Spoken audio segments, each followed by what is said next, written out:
Hello everyone. Welcome to our webinar today on Centurion SmartShield optional modules. My name is Jesse Hevison and I'll be presenting today, talking a bit about our optional modules and how they can be used. I also have with me today Tony Shiblum, Phil Simeone, who are going to be co-organizers and helping answer some questions, as well as Demetrius Lovett, if he's able to join us. And I also have with us today helping out Tammy Sturgeon, who's going to give a brief presentation on how you can apply for rebate programs if they're available in your local municipality. So once again, I want to thank you very much for being here, and I'd like to reiterate that your microphones will be muted during the presentation today. But we do encourage you, please, to ask questions using the questions interface of the GoToWebinar panel. We have people standing by waiting to answer your questions. We will have a couple of polls during today's webinar just to find some information, and so we'll be announcing those when we're ready to put them up. So today, once again, we're going to be talking about our SmartShield optional modules.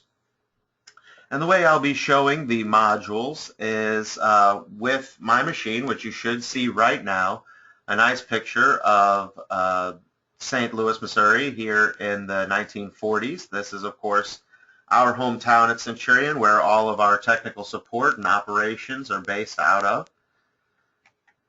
I will be showing the Smart Control, which is loaded on my computer here, and I will also be using a SmartShield client. So this would correspond to the computers you would like to have protected, your end user computers.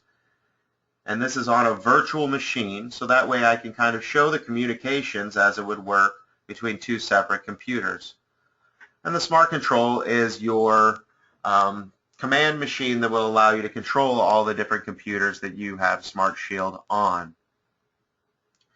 So with that being said, I'm going to go ahead and get started, and many of our modules are used from the Smart Control. So I'm going to start with Screenview and vControl and show you how you can monitor computers on your SmartShield computers using Screenview, and also troubleshoot and control or share control over the end user computers with vControl.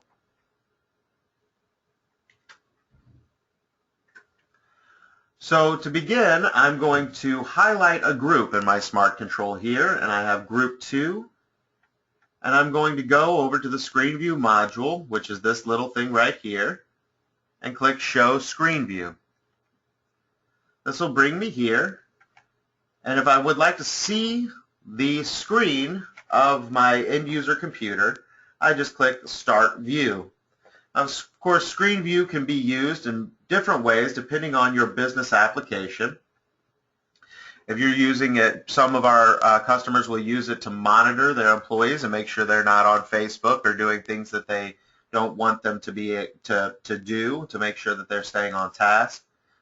This is also widely used in education for teachers to be able to control and interact with computers in their classrooms. We can, as you see, use Screenview from the Smart Control, but you can also have what we call Screenview stations. So you could have one, for example, Smart Control at your district headquarters, for example, in education, and then you could have a Screenview station for your teacher to use where they would see only the computers in their classroom and be able to interact with those computers and students on the computers.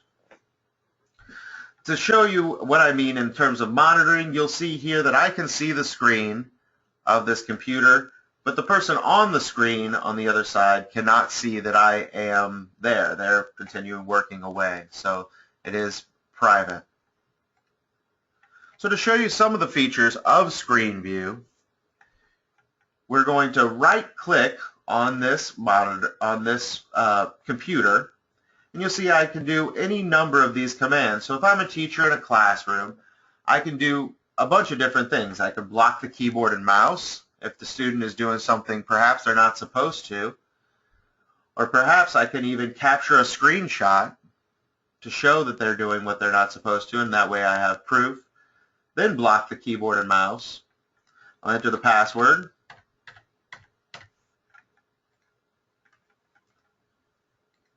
And I probably entered the incorrect password. So let me try that again.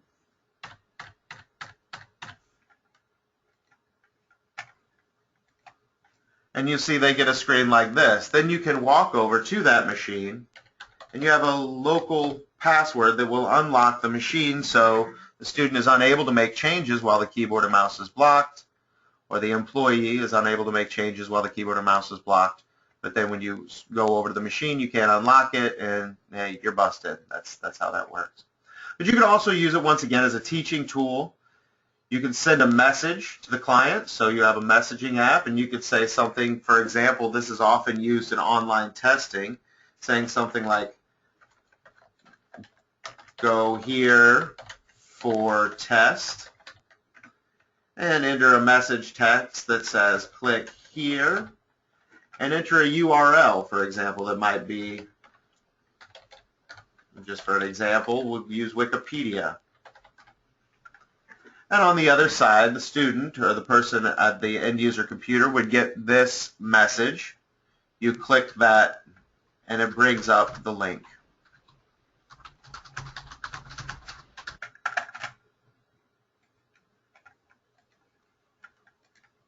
You also have the ability to start a chat with a client. So if a teacher is using this software, this Screenview piece, and they notice that maybe little Timmy over there is having some issues, so they can click on the chat and say, you know, Timmy, do you need some help? And then, of course, Timmy gets the message on his computer, and he says, yes, please. Then at that point, the teacher could close out the chat window and then go into what we call V-Control. Just by simply clicking on the screen twice, now she's into Timmy's computer and is sharing the screen. So Timmy is able to see what the teacher is doing, but the keyboard and mouse are blocked on Timmy's screen, so he can't interfere. Now, you can change that if you wanted to be able to V-Control in and share control with the person. You can click this button and then share control, or you can even change the default if you would like to go in and not have the keyboard and mouse blocked automatically. For example, in a monitoring situation where you wanted to make sure that people were doing what they were supposed to, but wanted to see a larger view, you might not want to let them know that you're on the machine. Once again, you can still take a snapshot of the machine, and we can help Timmy out here and say, Timmy, you know, do this, do that. There are many different things, once again, that you can do from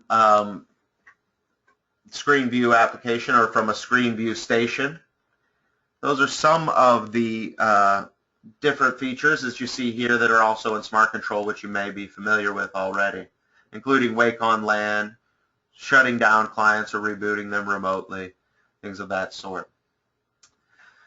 To go deeper into Screenview and V-Control and some of the more advanced features and how you can change some defaults, we'll click on the Preferences tab here. If I click on Preferences, it gives me a whole bunch of different options here in the Smart Control that I can change.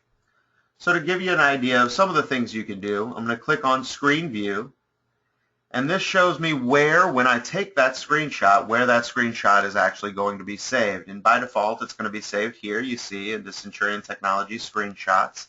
But you could change that and have it saved to a different folder on your Smart Control computer if you would like.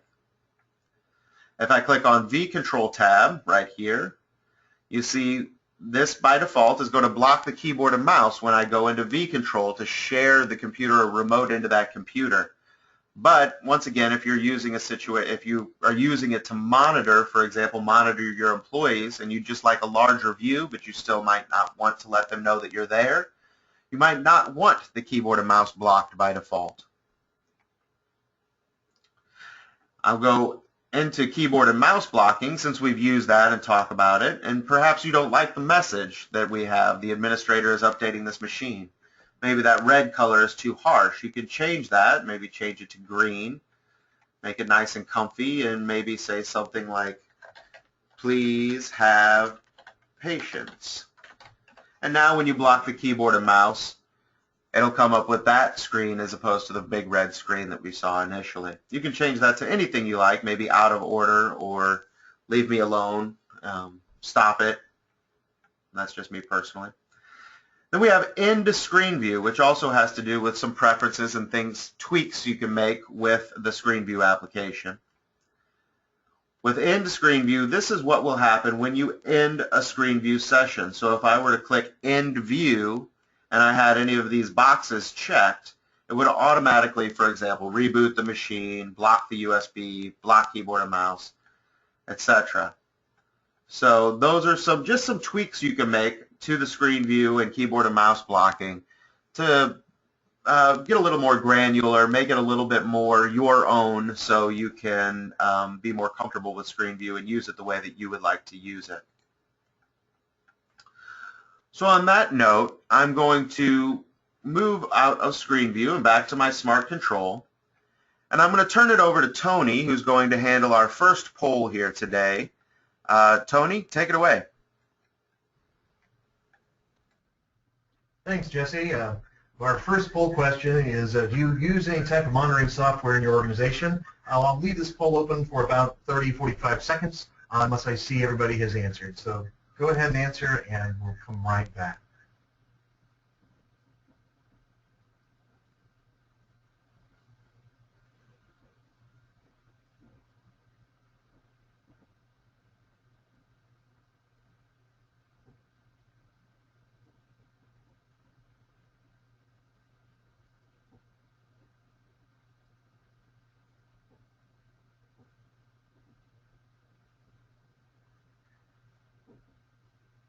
And we'll give it just about another 2-3 seconds. Looks like pretty much everybody's voted.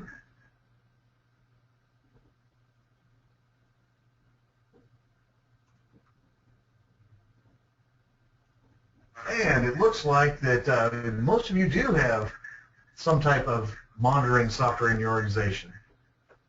Jesse, I'll pass it back to you.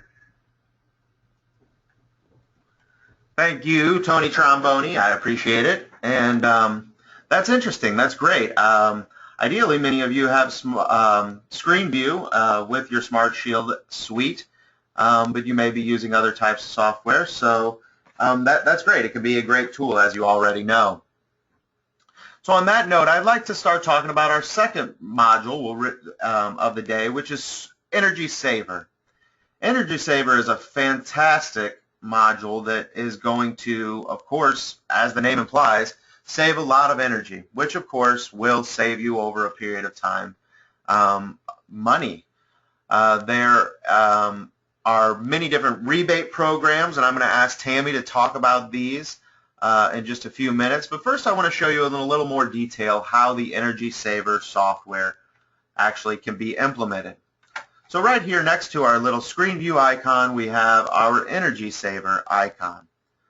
And when I click on that, it's going to give me 3 different categories: Power Profiles, Energy Saver Report, and Client Shutdown Settings. So I'll start with Power Profiles. Power Profiles is the way you can tell the Energy Saver software, which is actually just collecting data in your Smart Control and using that data to create reports. This is how you tell the Energy Saver software to what the data it is that it needs to collect, or what the energy usage of a particular computer might be. So to give you an idea, what I'm going to do here is create a power profile. And this power profile will correspond to a particular machine or machine model that you have in your organization. So let's say, for example, you have many different HP computers that are all the same make and model of HP, same year that you purchased at the same time. And we could just name this, we'll just name it for HP, and then we'll enter the watts that that machine is going to use per hour. And there are a couple different ways you can find this information, the watts per hour information. The watts per hour can be found, there's in the documentation of the specifications on the machine. So the manufacturer will have a watts per hour published piece. This isn't always accurate, so that's a good way to do it, but a better way to do it is if you do have some way to test the actual power usage of the machine with monitoring, like an electric monitor. You can actually get the actual number that that machine is using. So for argument's sake, I'm going to say 150 watts. One thing that should be said, this is the watts of the computer itself added together with the watts of the monitor. So the electricity used by both the computer and the monitor are included in this watts per hour figure. Then the second piece is we want to enter your price per kilowatt hour. So this is the price that you pay for electricity from your local electricity company. The best way to find this information is to go directly to your electricity bill and take it off of there. It's going to be on that electricity bill, and that'll be the exact amount that you pay. If for some reason you are unable to do that, we do have a little search function here where if I click search, it's going to send us to the Energy Information Administration for the federal government, which has a lot of different reports here. See a bunch of different Excel files. If we go to section 5, this is going to have some different end-use power costs by state. Now, once again, this is going to be a state average power cost and may not apply directly to your particular municipality or your particular location. So the best way to do this, once again, is to take it from your electricity bill. I'm going to go ahead and just go with 10 cents an hour, which is a little bit below the national average. But you may live in a municipality or someplace where they have peak and off-peak rates. So you may pay more than one rate for electricity depending on the time of day that you are using that electricity. We are able to figure that into the calculation on how much electricity you use as well as how much that electricity costs. And to do that, you just click the hourly button here and it will bring up this screen. So let's say that we pay more on peak hours, let's say, are Monday to Friday, 8 to 5. And on weekends and nights, we don't pay as much for electricity. So the default rate is 10%, but I want to enter our peak rate. So we're going to call this peak rate. And we're going to say that is 11 cents per kilowatt hour. And we're going to give it a color code. And we'll just call it red for now. I'll click Add Update, and now my peak rate has come down here. Now, in order for me to make sure that that peak rate gets applied to the machine's power as it's calculating the power usage, I'll highlight the peak rate, and then I go down to this graph. And the graph gives us top to bottom, Monday through Sunday, and right to left, it gives us in hour increments throughout the course of the day. So if it was Monday through Friday, 8 a.m., let's say once again, to 5 p.m., I can highlight those areas. And I get the idea. You'd highlight all of this, and then it will calculate the peak power rate during those particular times of day on those particular days of the week. So once again, just making this number a little more accurate so you are getting the best information you possibly can. Now, we've gotten our peak, we've added our machine, we know the watts per hour, we know the price per kilowatt hour we're paying. By default, we are going to assign the machines with Energy Saver a default power profile. Now this is, once again, this is just something that's going to come with the software. You'll definitely want to add your own power profiles for each individual machine or machine model that you're using throughout your organization. We've added this, but in order, we need to assign it to a group of machines. So let's say that we know, I'm going to close this out, we know that our machine's in group 2, and you might have one or you might have many machines, you might have 100 machines. You'd highlight all the machines that are in that group that are all, let's say, that HP model, you can right-click on the machines or on the group of machines. If we go down to Energy Saver and then over to Client Power Profile, we can now assign that power profile to those machines. I'll just click HP, enter the password, and now we have the power profile has been assigned to this machine, so it will know that that's how this machine will, the smart control will know that's how to tabulate the data that it receives. So we highly encourage you to shut off your machines at the end of the day when you're not using them, and you can do that with a schedule from the Smart Control, and I won't go into scheduling today. We will have an upcoming webinar where we'll talk more about scheduling. But just to give you an idea of how much energy this can save, on our website, centuriontech.com, I'll pull that over here, we do have an energy saver calculator, and this is just an estimation, and in fact it's usually very low because the power costs have gone up since we've created this energy saver calculator. But if I go to energy savings here on the left-hand side of our website, I'll enter the price per kilowatt hour. So we'll say that that's 10 cents once again. And the number of desktops, let's say that it's 100 desktops. And the watts used per desktop, once again, let's say that's 150. Let's say that we have a 12-hour downtime between Monday and Friday. If I just click submit with that information, you see that it saves about $18 a day just making sure that the machines are turned off for 12 hours when you're not using them overnight. Over the course of a year, you see this saves over $6,500 just, once again, making sure that these machines are turned off. So we highly encourage you to do that. Make sure that they're turned off, and the Energy Saver will tabulate all that data. But we also have another way to make sure the machines that are not in use can be turned off, and that's what we call client shutdown settings. And what the client shutdown settings will ensure that a machine that has been out of use for a period of time, meaning that there's been no interaction with that machine, no keyboard or mouse movement, after a period of time, which you set here in the minutes section, let's say that after 45 minutes of inactivity, we want the computer to shut down and turn itself off. So that if you have many computers throughout your organization, but not all of them are being used at any given time, you can make sure that they're turned off after 45 minutes of inactivity, of course saving that much more power and that much more money.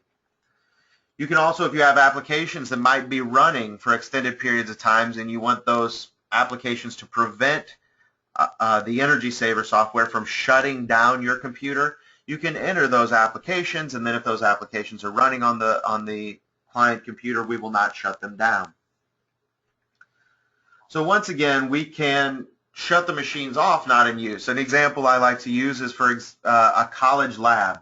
We've all perhaps been in a computer lab at a college or in a high school even, where there might be 30 computers that are free use, but you go in and there's 5 computers in use at any given time. Well, when you have 25 on and not in use through the course of a 12-hour period, that can add up to quite a bit of money in energy costs. So we can shut those down without having to worry about someone physically going to each machine and turning them off. So that saves even more money. The last piece of Energy Saver, and a very important piece, is the Energy Saver report. So our Energy Saver module is collecting all of this data, and then we can give it back to you in a report form. And this is very important for any rebate programs, but also just very important for your information so that you know how this can be used. We can put in a time period that we'd like to run this on, click, for example, Detail Report, and it gives us all this information about how much power we have saved over the course of time. You see kilowatts per hour, which is what the electricity company is going to care about on their rebate program, and this gives you a total dollar amount saved. So even if you don't have rebate programs, this still gives you much faster ROI with Energy Saver and SmartShield software.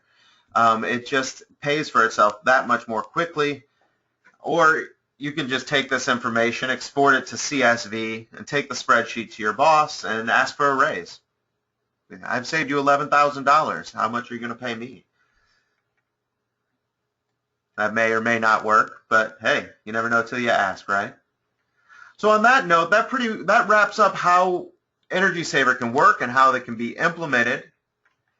And with that, I'd like to turn it over to Tammy, who's going to have a little bit of information about our rebate programs. Tammy? Good morning. Thank you, Jesse. I'm here to talk a little bit about utilities incentives for rebates on software that's installed to reduce electric consumption. So throughout this presentation I'll be doing, I may say utilities. Know that the portion of the utility company I'll be talking about is normally the electric company. There are municipalities that do gas, electric, and water and all combined. But anytime I'm talking about rebates, it is going to be dealing with the electric portion of it. You ask, why would we want to get ourselves involved with rebates? Well, it's pretty simple. Everybody's got a tight budget, and everybody wants to get the most bang for their buck. And with the energy companies or utility companies offering rebates, anywhere from $5 per PC up to $17 per PC, or a percentage of the amount you saved, you can see that it could be a great return on your investment, and it can make that return on investment come down quicker or faster. So looking at rebates may be the answer to make the most of the budgets that you're allowed in your department. So it's always best to look and see if rebates are for you and can help you extend and utilize your budget. We have two different types of rebates that we're going to talk about today. One is called per PC, and these are the most common rebates that are offered by the utility companies. And I'm going to mention too, these are all one-time incentive rebates, meaning you apply for them once and then you get your rebate and then it's done, okay? So the flat rates are rebates that are paid per PC, and they're usually pre-approved. However, you do need to check that. They're the most common and easiest to find. The second one is a little more difficult. They're called custom incentive rebates. And with these, they require a lot more work. Sometimes the utility companies require the software manufacturer, us, to get involved and provide specs of the product and details of how it works within the system and environment it's in. So we do get involved in that when a customer of ours asks us to provide that information for a utility company. We don't automatically apply for the custom rebates due to the fact that it can create a lot of time involved, and if we're not out there seeking that, or the customer's not seeking that, it's not wise for us to do that. So those are the two types of rebates, a flat rebate per PC and a customized designed to configure how much you're saving using that software. Now, you need to know how to find or who offers these PC rebates, and there are some distinctive characteristics of these. Most of the PC rebates are in the metropolitan area, and they're offered for businesses. They offer business and sometimes personal, so you can look for home or residential, but we're interested in the business. There's also municipalities, these are the small cities or mid-sized cities who own all of their utility, and they will also offer these too if it's in their budget. You have to understand that these rebates are directed by the board of the utility companies, and it depends on how much funding they feel that they can apply back toward rebates. So each one's going to be a little bit different. Rural co-ops do not normally offer business rebates. The reason for that is the 90% of the power that goes out in the rural areas is for residential. So offers for rebates in those areas are normally for residential, but it's always good to check to see if there is a business rebate in those rural co-op areas. How do you find those rebates? It's really simple in one respect. The simplest way is to call the local utilities companies and ask them what rebates do they have to offer. Or you can go to their website and look for tabs for rebates, and you want to look for the business section. You're going to use keywords like data information, PC software, those hot words and hot topics that are related to PC software to find those rebates. Sometimes they're a little bit difficult to find, and you won't find PC software at all. At that point, you will need to look at the custom incentive rebates, and they're very vague, but basically they'll say any product that will save you money may qualify. Pull those out, read the requirements, and talk to someone at the utility company to find out if the software could qualify under that custom rebate. The second option you have to find rebates is if you live in a green state, is to look for a state-funded or private organization that promotes energy-saving initiatives. Those organizations will normally have a listing of all the rebates that they know are available in your area or possibly in the state, and they can give you that information. The next part we want to talk is once you find those rebates, what do you do? Well, there's a lot of questions that you have to ask. You need to make sure that when you're applying for them, how much funding is available. There would be nothing worse than to tell your boss you can apply and get this money and then find out the electric company has already spent all the money on the funding and there's nothing else available. So always ask how much funding is available and if it's still open. You also need to ask about an expiration date. A lot of the utility companies base these rebates on their fiscal year. So some may be January to December, others may be February through January. It all depends on how their fiscal year runs or what they've set the dates up for these incentives. When you are checking into these rebates, don't assume that everything's pre-approved. Even on the PC per or rebate per PC, some of those do require approval. So always ask and find out if pre-approval is required. And under that situation, you may have to print out your utility and usage prior, a month to 3 months prior to applying for it, and then send that in and then ask them, are you qualified, and then follow up with the reports 3 months after applying the software. But you may need to have some pre-approval and criteria met. Also ask for the application forms and the criteria guidelines. Those guidelines will give you the idea of the steps you need to take to make sure that your application will be accepted by the utility company. The last thing I want to talk about is who can apply for the rebates. A lot of people have asked us, can you apply for us? We can't. Most of the utility companies are required to pay these rebates to their paying customers. The only incidents where I have found that anyone outside of the utility customers can apply for these is if there is a customized rebate and there's extenuating circumstances. But again, those are things that the utility company would have to tell you that you need. That's all I have on the rebates. I hope you take advantage of this. It's always nice to know that you get back something from the utility companies, and I hope you're able to find something. I'm going to turn it back over to Jesse.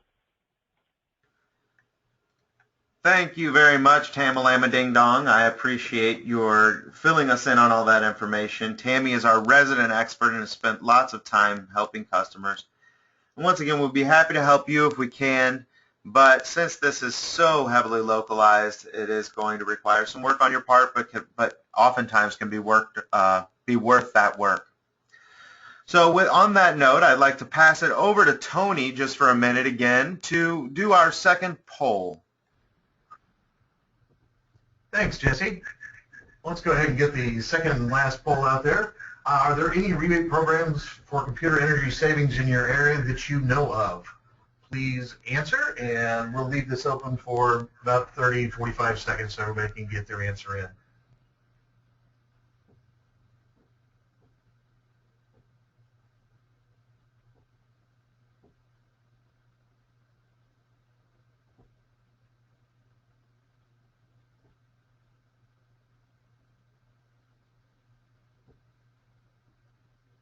And we'll give it just about another couple of seconds, just in case you haven't voted yet. You're working on your email. Look up real quick, see if you can answer, and then we'll close this out.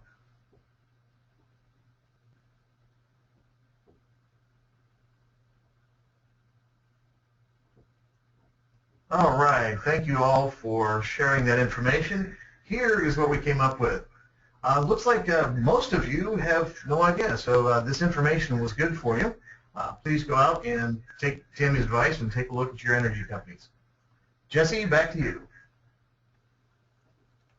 Thank you, Big T. I appreciate it. So that's great information. And these programs are out there and are available when they're, as Tammy said, sometimes they're on a budget, so it can be first come, first serve. So it's definitely something to be looked into. And we do have customers who are using it, and it's free money. And in terms of ROI on SmartShield, it just makes it that much faster, if not almost free right away, depending on how much rebate you can get back in combination with the Energy Saver.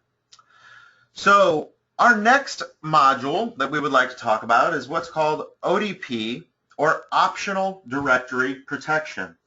Optional Directory Protection is something we worked on here, the technology, for almost 4 to almost 5 years getting this figured out. And optional directory protection allows you to do something that really changes the way SmartShield can be used, especially for those of our customers that are in the business environment.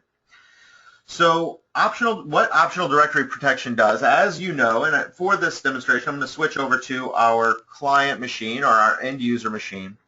As you know, when SmartShield is enabled or turned on, all changes that happen to this computer are erased when you restart the computer. This is fantastic functionality. We're the innovators of this technology here at Centurion Technologies. We invented it. But what we've heard over the years, especially from those of our customers who work in business, is I love it, but I'd love to be able to save work to a part of the computer without having to reboot. When I reboot, it doesn't get erased.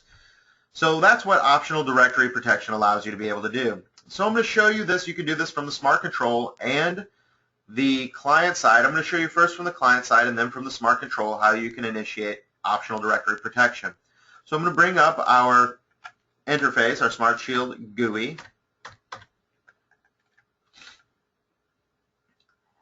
and go to Optional Directory Protection. So once again, what Optional Directory Protection will do is it's going to give you the ability to identify a folder or a directory that you can exclude from SmartShield protection. So when the computer is protected, everything is protected except for those folders or directories you would like people to be able to save work to. So if you want your end users to be able to save work, for example, oftentimes what we see is people will exclude the My Documents folder or the user desktop, but you still want to have the security of SmartShield if they get a virus or a piece of malware or something bad like that. What will happen is they can save a spreadsheet, for example, to their desktop or to their My Documents folder, then perhaps go out on the internet and do some research or check an email with an attachment that has a virus embedded in it. That virus will attack the deeper parts of the computer, the registry or the Windows system folder. Then they say, oh no, what do I do? They reboot the computer. The spreadsheet they were working on 1 minute ago is still there, while the virus that was in the deeper parts of the computer has been erased. And this is what optional directory protection provides. Really, once again, changes the way SmartShield works and what we call instant recovery. Because normally if you get a computer that gets a virus, that's going to take you some serious amount of time in order to clean it up. To implement this, it's very simple. We just click Browse. We go out to it gives us the folder tree. We can go to the computer. We'll go to the C drive, and we'll say mis cosas dos. So since we like to label our folders in Spanish, and then we'll click Add and click Save. And now when this computer is in a protected mode, everything will be erased unless it is saved to the desktop new folder, to the C drive mis cosas or the C drive mis cosas dos.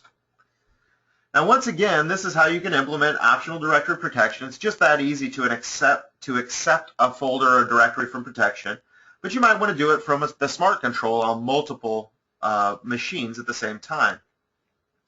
So with that, you can highlight those different machines you would like to make those exceptions or that exception on. Right-click it, and we'll go to Miscellaneous Configuration, then to Optional Directory Protection. Click that, and it gives us a list of current ODP directories, and we can add another one. Now, from the Smart Control, since we are doing this on multiple machines, we can't browse that machine because the different machines may have different system configurations. But if you enter the file path, the optional directory protection will take effect there. So you see like C-users, or excuse me, backslash desktop/new folder.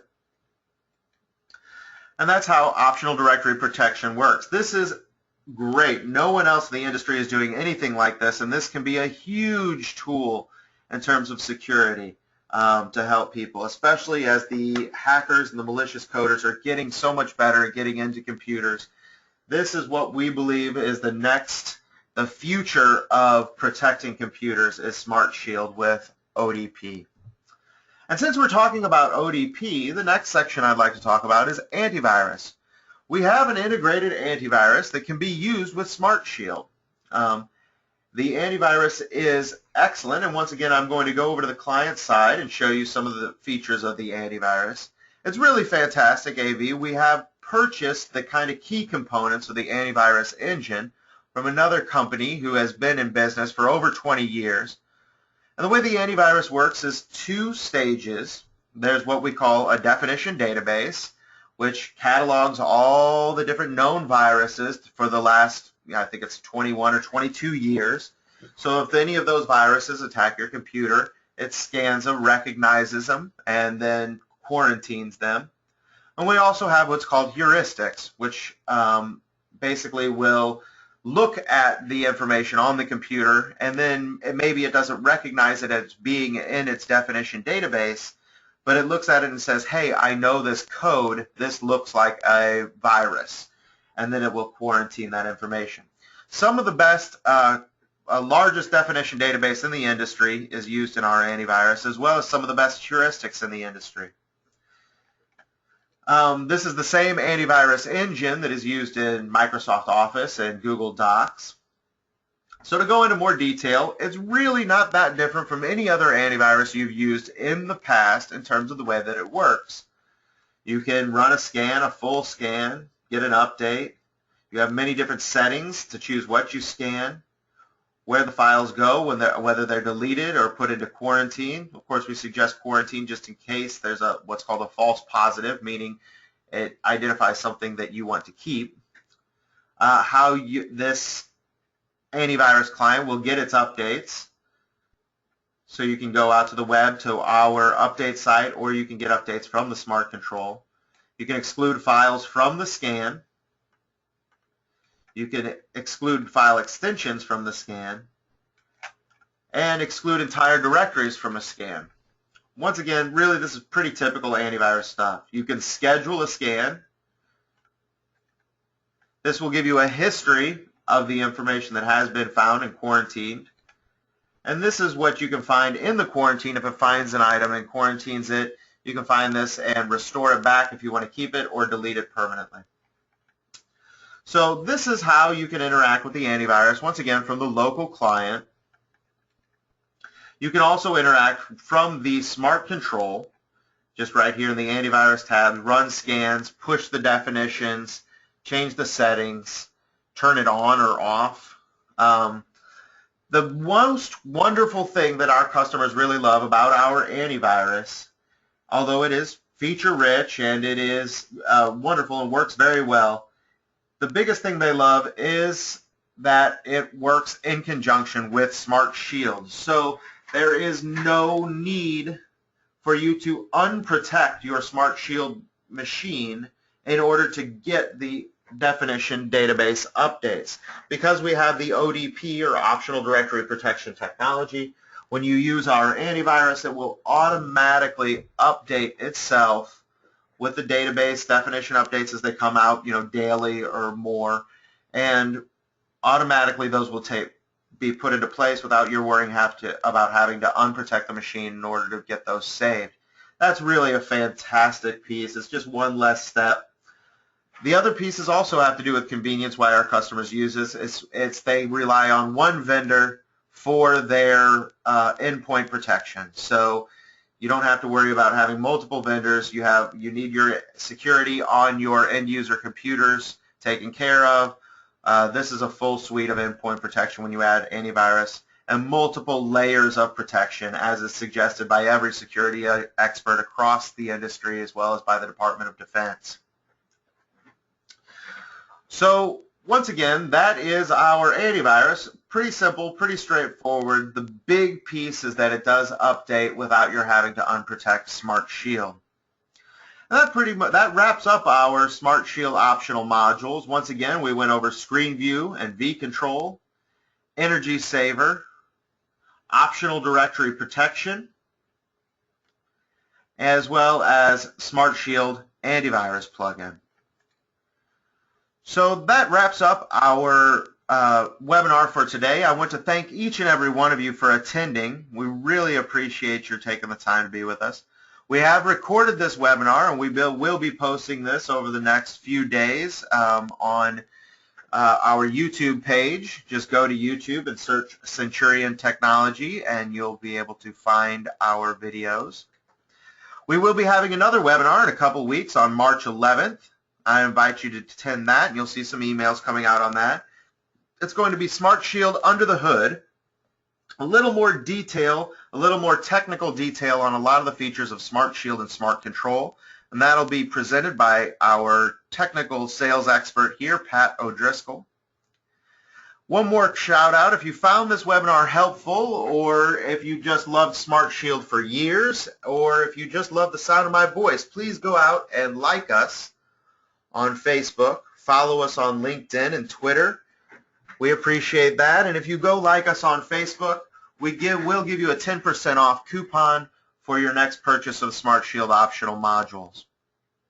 Once again, I want to thank you very much for attending, and thank you to my co-organizers, Phil and Tony and Demetrius, and to Tammy for doing such a wonderful presentation on our energy saving rebates that you can get. We're going to leave the webinar open for a few minutes if there are further questions. So please ask the questions that you have, and I want to thank you very much.